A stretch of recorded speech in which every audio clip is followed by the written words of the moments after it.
kids. Today's class is about some more concepts of Sanaatan Dharma. Last class, we learnt about some concepts of our religion. In today's class, we'll learn some more because last class I told you guys that there are lots of things and we can't possibly cover all of them in one class.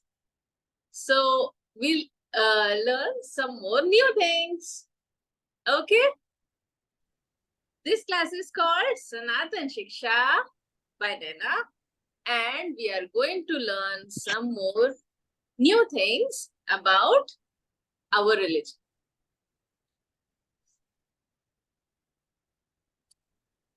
How do we start the class? Namaste. Namaste. Jai Shree Ram. Jai Shree Ram. Jai Shri Ram. Today's first topic is scriptures of Hinduism. We know there are lots of books in Hinduism, but do we know their names? The books, holy books, are called scriptures. What are they called? Scriptures. There are 6 types of scriptures in our dharma. First ones are called Shruti. Shruti are also called Vedas. Okay, you must have heard the word Vedas. Second type of scriptures are Smriti.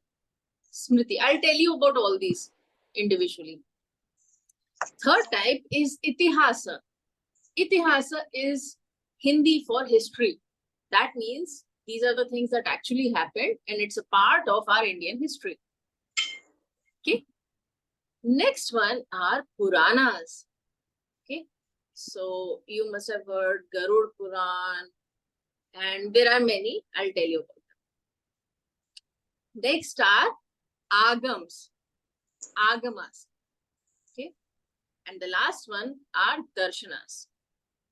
Now there are several different types of scriptures, but the main ones are the Vedas. The main knowledge is in the Vedas. Okay. First, we are going to learn about our Vedas. It is believed that Vedas have no author. That means any human did not write the Vedas. God inspired some sages, and with that inspiration, they wrote the Vedas.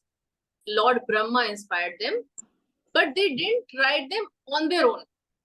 They wrote them with the inspiration of God. Okay. They were directly translated to them by God with an inspiration, like a dream or something. Okay. The word Veda in English means to know. That means Veda have knowledge. Vedas have 4 classifications, 4 parts. So there are 4 different types of Vedas. Okay. They are Rig Veda, Yajur Veda, Sam Veda, and Atharva Veda. These 4 different types of Vedas are further classified into 4 more types.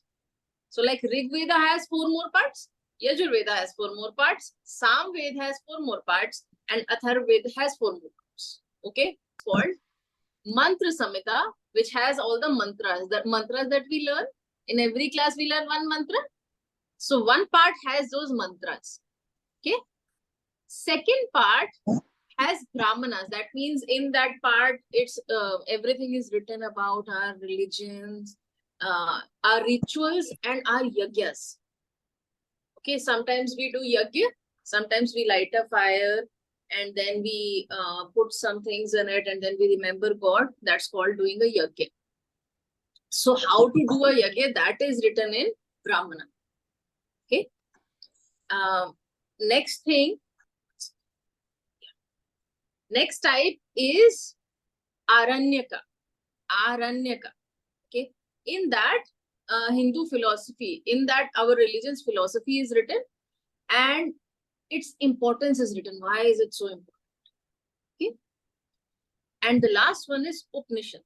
In Upnishad, they are crucial. They are very, very important. because everything that is there in Vedas, its summary is there in Upanishad. So if you read, if someone read the Upanishad, they will get to know everything that is there in the Vedas, because that's the basic summary.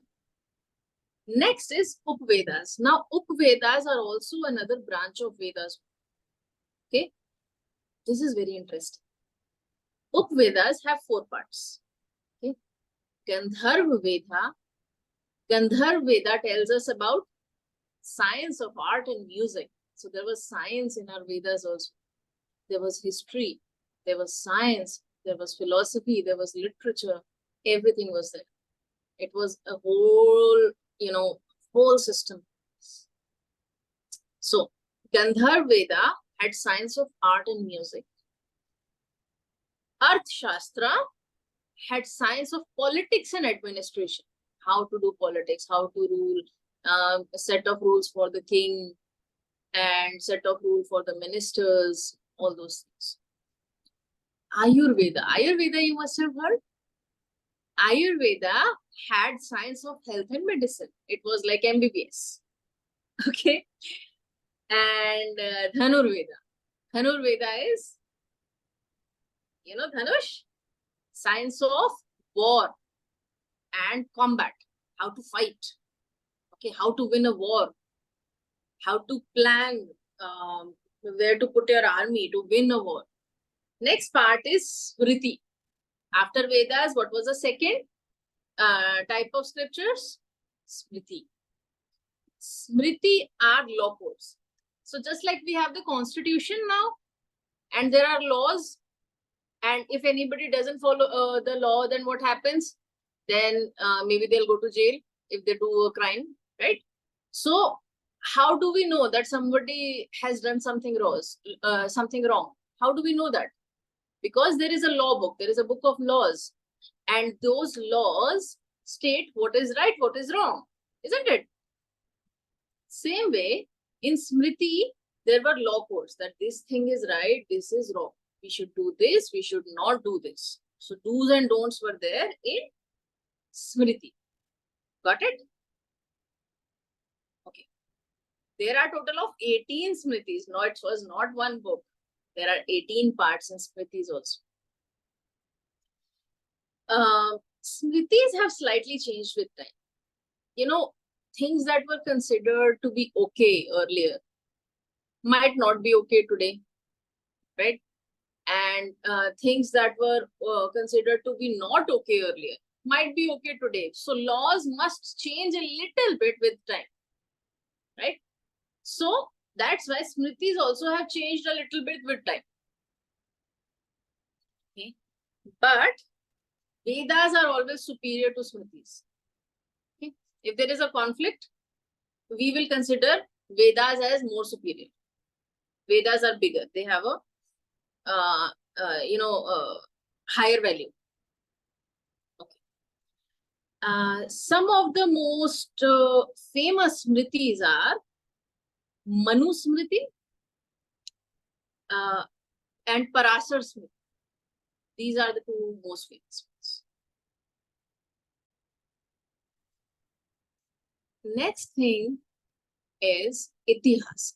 Itihasa is a third part of our scriptures. And Itihasa, as I told you earlier, means history, something that has already happened. By Itihasa, we mean that this has happened. It's not just a fictional story. These things have happened in the past. That's what it means. So there are 4 types of Itihasas. And what you have in your home is a part of Itihasa. Bhagavad Gita is Itihasa. Ramayana is Itihasa. And Mahabharata, which is, Bhagavad Gita is actually a part of Mahabharata. Mahabharata is a story about a family, and there was a conflict in that family, and then there was a war between brothers. And then, yes, are you? Pandavas are code extras. and Pandavas and Kauravas, and it was the war happened in Kurukshetra, so you mixed it up.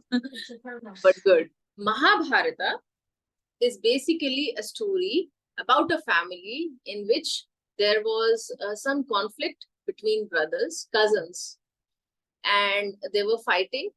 And then there was a huge war in Kurukshetra. Kurukshetra is a place. So there was a huge war there, and Lord Krishna became a part of that war. He wasn't fighting, but he was there. Okay, he was supporting one side. So during that war, Lord Krishna gave some, some very important knowledge.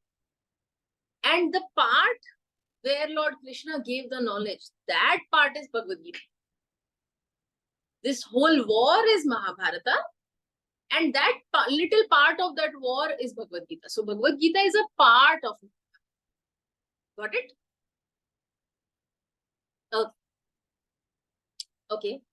And Ramayana is the story of Lord Ram, where Lord Ram and Lord Sita, and there was Hanumanji. I'll tell you all about it. We'll have a separate class. Another itihas is Hari Vamsa. You might not have heard about it. It's not as famous as Mahabharata or Ramayana. So it's Hari Vamsa. Okay. And one more is there, that is Yoga Vashishta. So there are 4 itihasas. Next. Next is Purana. You must have heard of this word, Purana. Okay. There are total of 18 Puranas, and they contain some text that people can understand easily, and they make understanding of Vedas easier. So, see, as I told you before, Veda is the main thing. The main knowledge is there in the Vedas. Okay. These Puranas contain some interesting stories, some interesting incidents, some of the interesting things that help us understand the Vedas. So Puranas are there to support the Vedas. Okay. There are 18 Up-Puranas. So now there are 18 Puranas and 18 Up-Puranas. So 18 main Puranas, then there are 18 more classifications of these. Okay, we'll not go into that much. Okay. The most famous Purana that we know about is Srimad Bhagavad Puran. Okay, Bhagavad Puran, it's called. And it was written by sage Vedas. Okay. All right. Next is Agamas. Agamas. Hold on a second.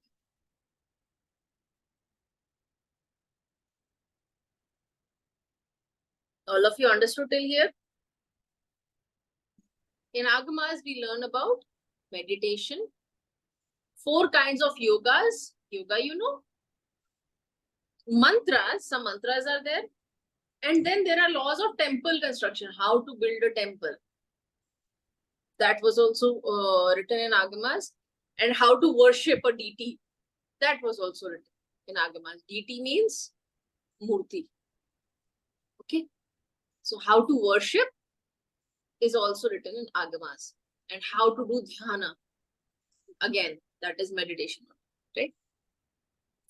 Now, there are 3 types of Agamas. Shiva, Vaishnava, and Shakta. Different people follow different Agamas. Shiva Agamas are about Lord Shiva. Okay. Vaishnava Agamas are about Lord Vishnu. And Shakta Agamas are about the goddess Shakti that we learned about during Navratri class. Okay. It's about Adi Shakti. Darshana. This is the last part. Okay. There are 6 types of scriptures. Darshana is the last part. And then there are lots of darshanas. So let's see. There are 6 types of darshanas in Sanaatan Dharma. Darshanas are philosophy.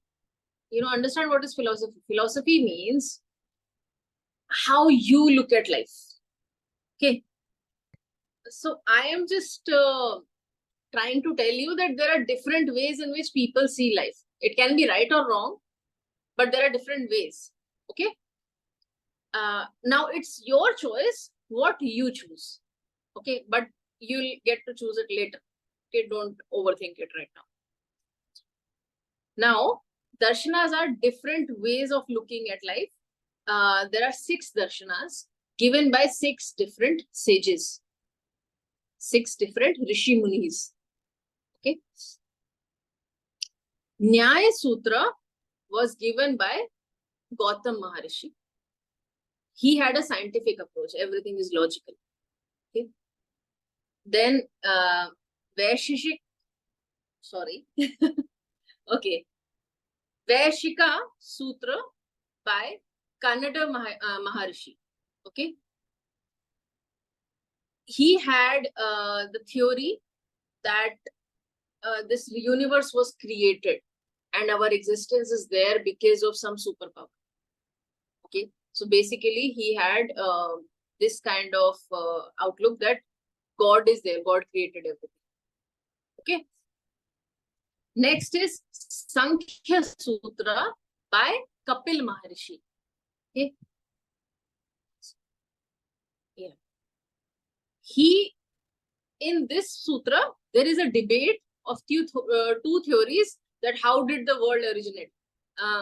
Maybe one theory is Big Bang. How did the world form? There is a debate about that. Okay. Then next is Yoga Sutra. Okay. So here, the theory about yoga, how to practice yoga is mentioned by Patanjali Maharishi. Next, Purva Mimamsa Sutra. Okay. That is by Jaimini Maharishi. And it had the interpretation of Vedas, how to take Vedas. Okay. His way of looking at Vedas and Vedic rituals also. Then there is Uttar Mimamsa, and they are also called Vedantas. There are 6 more classifications of Vedantas. So Vedanta is not just one. Uttar Mimamsa is not just one book. It has 6 separate books on that. Okay, we'll not go into that. But it was basically a conclusion of Vedas, summary of Vedas again. Okay.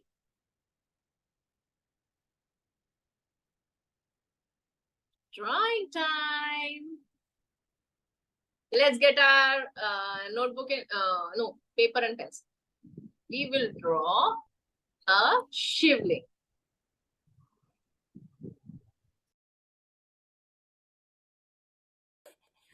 Okay. All of you show me. I haven't finished. Haven't finished? You said you finished? Coloring later. You can do coloring at home. Raw. Show me. Ari, show me whatever you've done so far. Good job. Nice. Okay.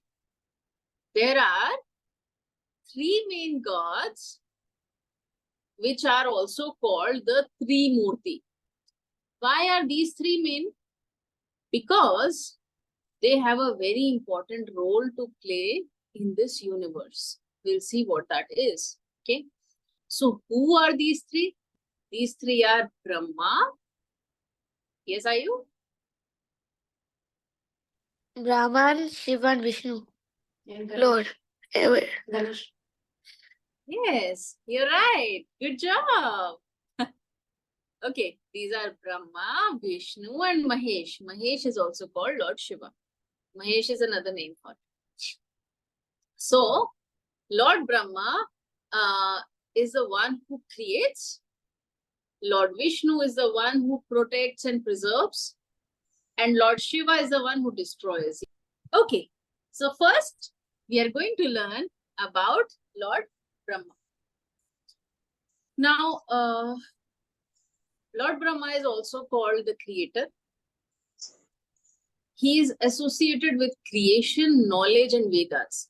Vedas also came from Lord Brahma. Okay, he inspired the sages to write the Vedas. He was the one who created the world. He was the one who created the Vedas.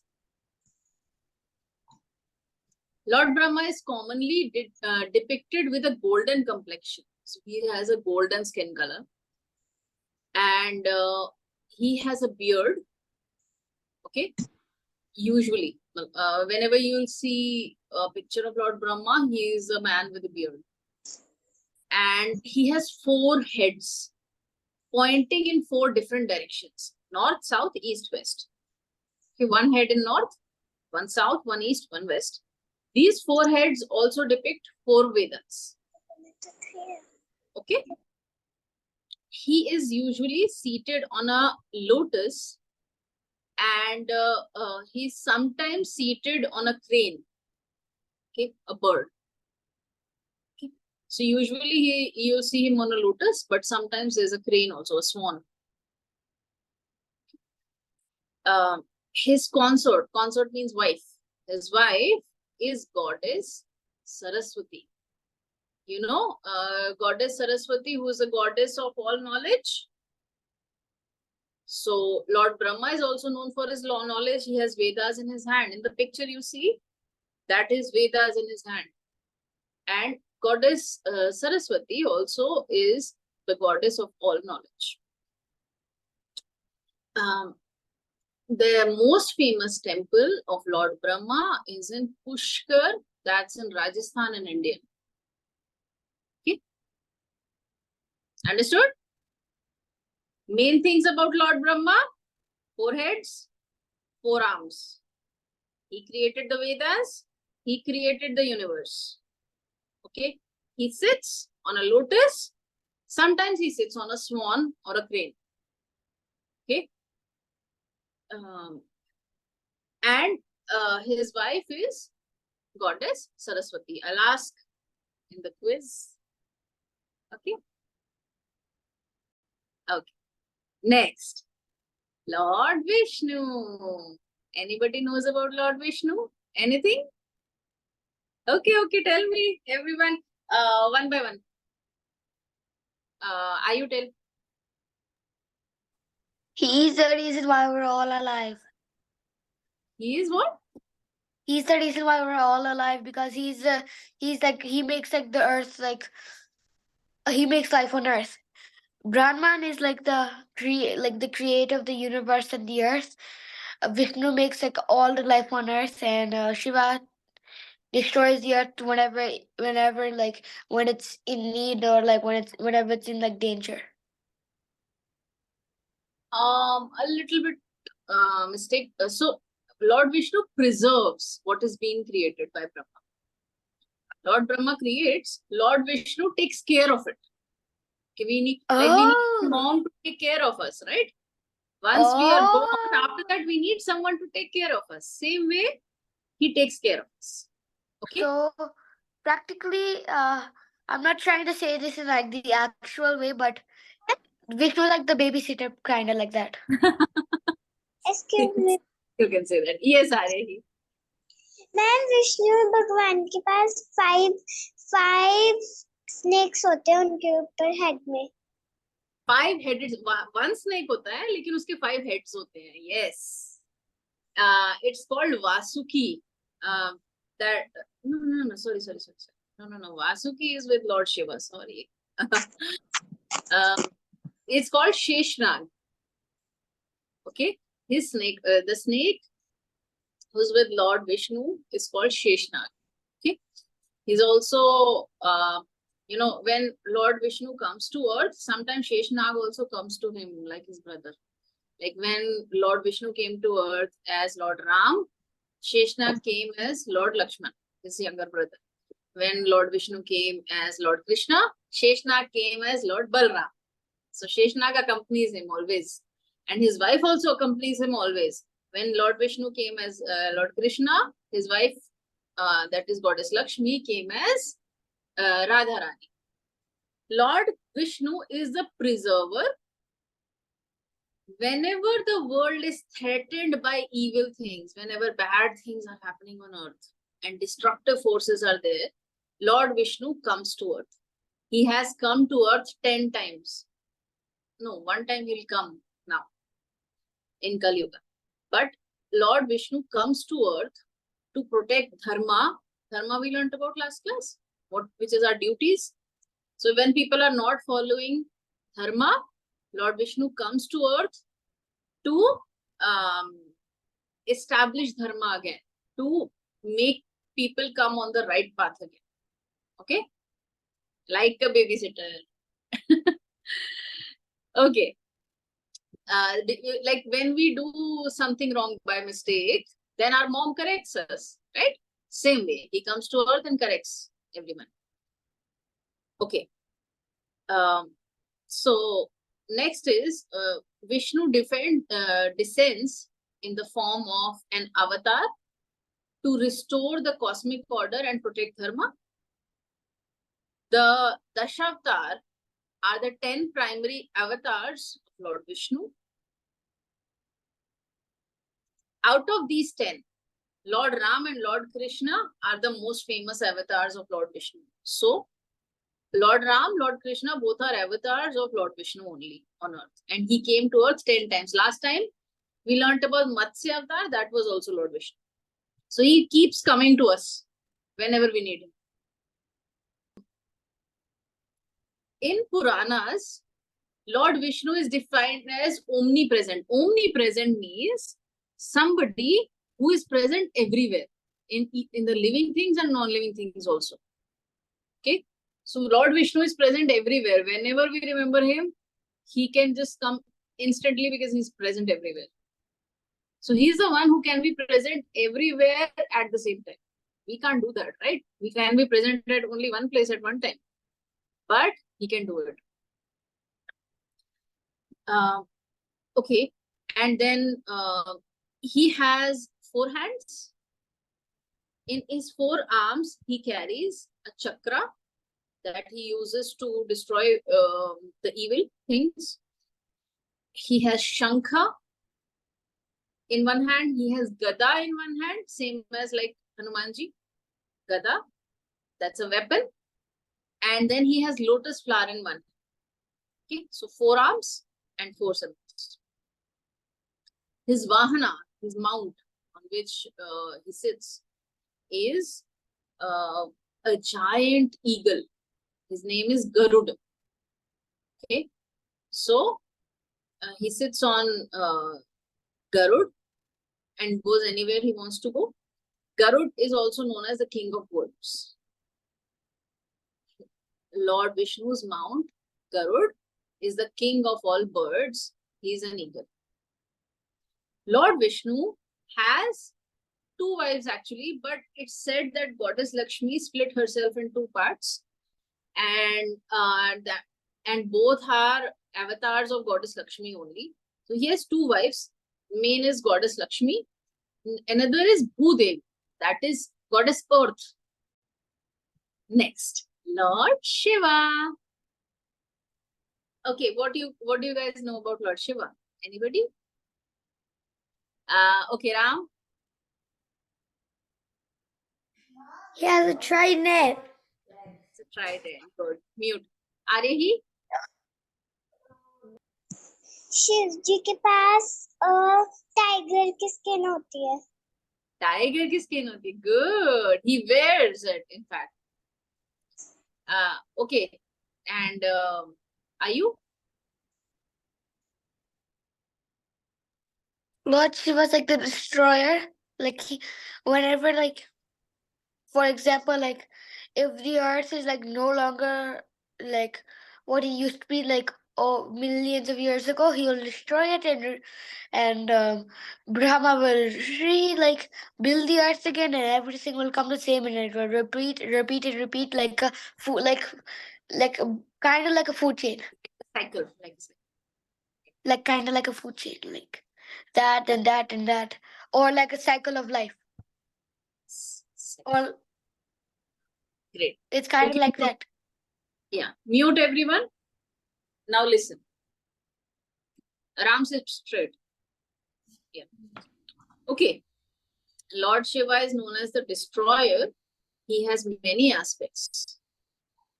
Okay. He is benevolent as well as fearsome. So he's very loving and very caring also. Sometimes he's fearsome. He's very fearful when he gets angry. Okay. His wife is goddess Parvati, and they have two children, Lord Ganesha and Lord Kartik. Lord Ganesha is remover of obstacles. Lord Kartike is the god of war. In south of India, Lord Kartike is also called Lord Murugan. Okay.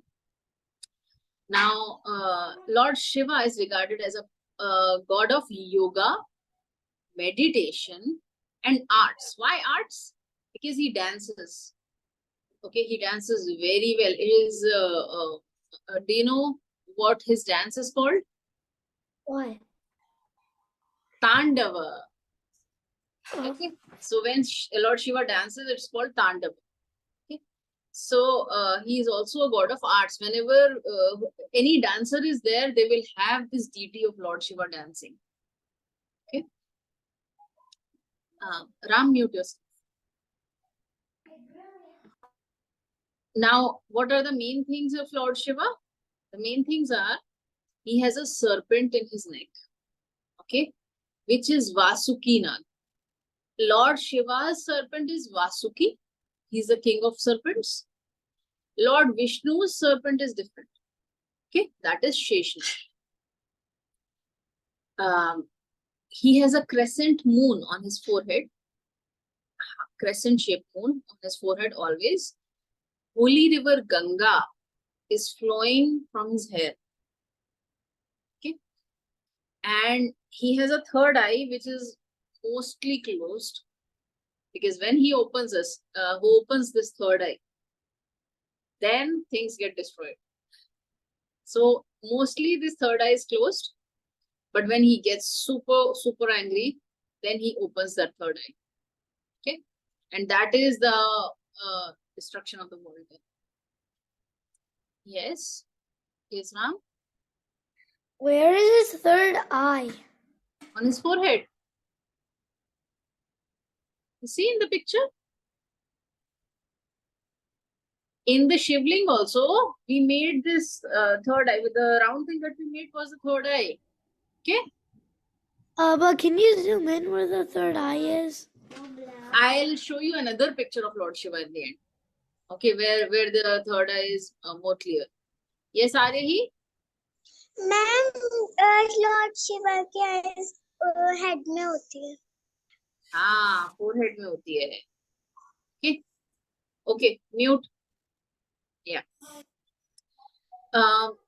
Okay. Then he also has a trident, a trishul as his weapon. He has a damaru, which is a musical device. Okay, which is which symbolizes. It also has a symbolic meaning. It symbolizes the word.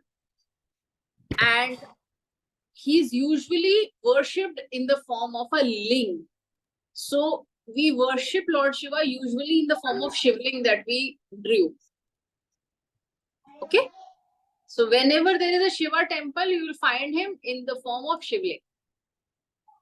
And his mount is a bull named Nandi.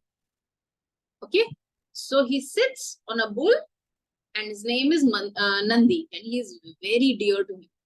Whenever you go to a Shiva temple, you will see Nandi along with Lord Shiva. And it is said that whenever you pray to Lord Shiva, you should also pray to Lord Nandi, because then Lord Shiva will hear you very quickly.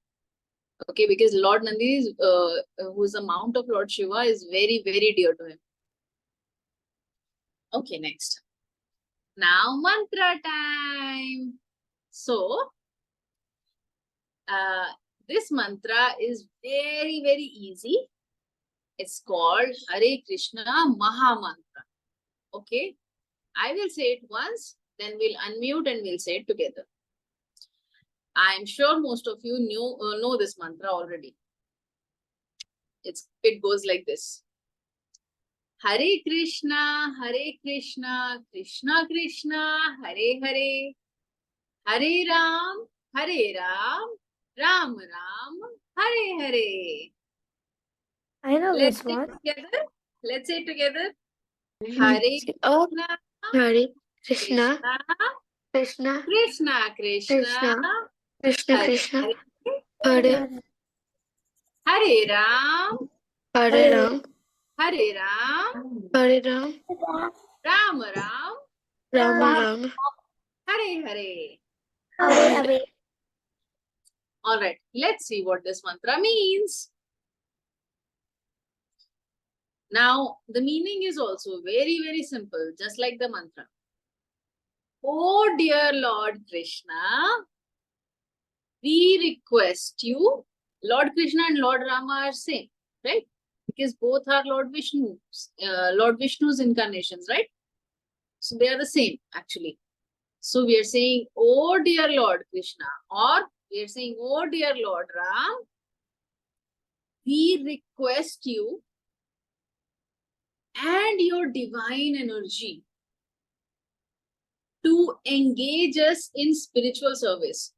That means we are requesting you to make us spiritual beings so that we believe in you and we worship you. Okay?